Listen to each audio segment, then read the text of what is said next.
Sabe, já parou para pensar que talvez o problema com a nossa oração não seja como a gente faz, mas por que a gente faz? Baseado nas reflexões do pastor Ailton Santana, é exatamente isso que a gente vai explorar hoje, o real motivo por trás das nossas preces. Olha, eu sei que essa pergunta pode soar meio forte, né? Mas ela é importante porque nos força a olhar para dentro e questionar qual é a verdadeira intenção do nosso coração quando a gente ora. E a primeira coisa que a gente precisa deixar claro é que, segundo a fonte, orar errado quase nunca tem a ver com a posição do corpo. A Bíblia mesmo mostra a gente orando de pé, deitada, andando, até dentro de um peixe. O foco real dessa análise aqui é outro, é a intenção, o motivo. Vamos começar então com o primeiro grande ponto que a fonte identifica, a tal da oração consumista. A ideia é que, muitas vezes, sem nem perceber, a gente acaba transformando nossa conversa com Deus em, bem, numa lista de compras.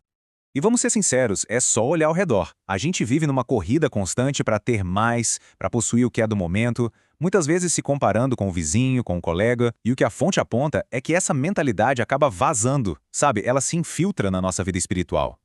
E como é que isso funciona na prática? A oração vira essa lista de pedidos. A gente quer o celular novo, mesmo que o nosso ainda esteja ótimo. A gente busca prosperidade, não por necessidade real, mas para manter um status. A fonte destaca que muitos dos nossos pedidos nascem da vaidade, de desejos passageiros e não de uma necessidade genuína. E para ilustrar bem essa diferença, a fonte nos dá uma analogia que é, sinceramente, o coração de toda essa análise. É a distinção fundamental entre ter uma relação e ter um relacionamento com Deus. Pensa numa relação, do jeito que a fonte coloca, como algo puramente de troca. Uma transação é uma busca para satisfazer um desejo do momento sem nenhum compromisso, sem interesse de verdade no outro. A palavra-chave aqui é obter. Agora, do outro lado da moeda está o relacionamento, e aqui a história é completamente diferente. Envolve compromisso, envolve troca mútua. O objetivo não é mais pegar algo, mas sim conhecer alguém. É sobre compartilhar, entender, construir algo que dure. E essa tabela aqui, nossa, ela deixa tudo preto no branco, né? De um lado, o motivo é a própria satisfação. Do outro, é o entendimento. O objetivo pula de obter algo para conhecer alguém. E a duração sai do que é passageiro para algo com compromisso. É essa a escolha que a fonte coloca na nossa frente. E esse ponto todo é reforçado por essa passagem bíblica que a fonte cita. A ideia de que pedidos feitos com a motivação errada, só para gastar com os nossos próprios desejos, não são ouvidos. E isso aqui funciona como um grande ponto de virada na nossa análise. Ok, se a oração consumista é o problema, qual é a solução? Segundo a fonte, a resposta está numa mudança radical, uma mudança de centro, de perspectiva.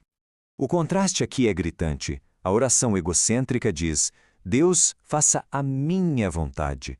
Ela nos coloca no centro de tudo. Já a oração centrada em Deus nos tira desse pedestal e pergunta: qual é a tua vontade para mim? O ponto crucial aqui é o seguinte: a oração não é uma ferramenta para a gente usar Deus a nosso favor e satisfazer nossos interesses. A preocupação divina, segundo a fonte, não está nos pedidos que nascem do nosso ego, mas naquilo que a gente realmente precisa para crescer. Tá bom, mas como essa mudança de chave acontece na prática? Como seria ter essa conversa realmente diferente com Deus? Uma oração que foca no relacionamento, ela vira o jogo. O objetivo principal passa a ser conhecer a Deus, entender os planos dele. É um lugar de honestidade onde a gente pode admitir que precisa melhorar. E mais importante que tudo, valorizar a conexão, a intimidade, muito mais do que a lista de compras. E se tivesse só uma coisa para a gente levar dessa análise toda, seria esta aqui. A prioridade número 1 muda completamente. Deixa de ser sobre impor a nossa vontade e passa a ser sobre descobrir e se alinhar à vontade de Deus. E, para fechar, fica uma pergunta que meio que amarra tudo isso que a gente conversou. E se orar for menos sobre falar e muito mais sobre ouvir?